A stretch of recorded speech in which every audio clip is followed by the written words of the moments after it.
नमस्कार, day to day news Bharat में आप सभी का स्वागत है। मैं हूं साक्षी चौहान। चलिए बात कर लेते हैं खबर की। मिडिल ईस्ट से इस वक्त की बड़ी खबर सामने आई है, जहां ईरान और इजराइल के बीच जारी जंग और खतरनाक मोड़ पर पहुंचती दिख रही है। लगातार हमले और बढ़ती मौतों का आंकड़ा और दुनिया की बढ़ती चिंता।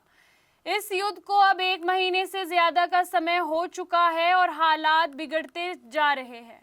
आज युद्ध का 38वां दिन है और दोनों तरफ से ताबड़तोड़ हमले किए जा रहे हैं। अगर बात इजराइल के शहर हाइफा की जाए तो इसमें 10 से ज़्यादा ठिकानों को निशाना बनाया गया है। और अगर बात लेबनान में की जाए तो लेबनान में इजरायली हमलों में कम से कम 15 लोगों की मौत हुई है और 50 से ज्यादा लोग घायल बताए जा रहे हैं। इससे साफ है कि ये जंग अब सिर्फ 2 देशों तक सीमित रही बल्कि पूरे क्षेत्र को प्रभावित कर रही है। इजराइल और अमेरिका की ओर से कोम शहर में भी हमला किया गया।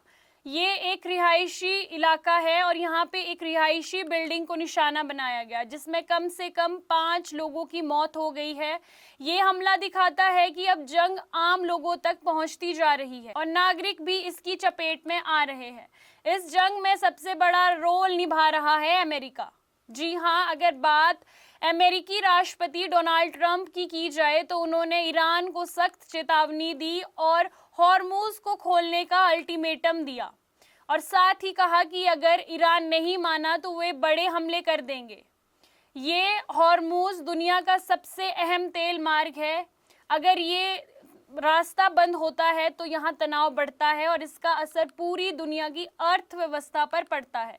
ईरान ने साफ कह दिया कि हॉर्मुज पहले से ही खुला है, लेकिन अमेरिका और इजराइल के लिए हालात बदल चुके हैं। ईरान की सेना, खास तौर पर इस्लामिक रेवोल्यूशन गार्ड कॉर्प ने कहा कि ये रास्ता अब पहले जैसा नहीं होगा।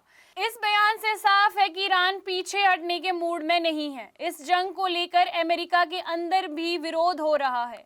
अमेरिकी नेता डोनाल्ड ट्रंप की नीतियों पर सवाल उठा रहे हैं और कुछ नेताओं का कहना है कि ये जंग गलत तरीके से शुरू की गई थी और इसमें अमेरिका को भी नुकसान उठाना पड़ रहा है। वहीं ईरान के विदेश मंत्री ने रूस के विदेश मंत्री से बात की। ये दिखाता है कि अब ये हमला अंतर्राष्ट्रीय स्तर पर बड़ा हो गया है। इस जंग का असर आम लोगों पर भी साफ दिख रहा है। भारत की एयरलाइन ने अपनी उड़ानें इजराइल के लिए 31 मई तक रद्द कर दी है। वहीं सुरक्षा को लेकर सख्त कदम उठाए जा रहे हैं। इससे यात्रियों को काफी परेशानी हो रही है। सबसे बड़ा सवाल, क्या ये जंग और फैल सकती है? क्या इसमें और देश भी शामिल हो सकते हैं? अगर ऐसा होता है तो ये एक बड़े क्षेत्रीय युद्ध का रूप लेगा।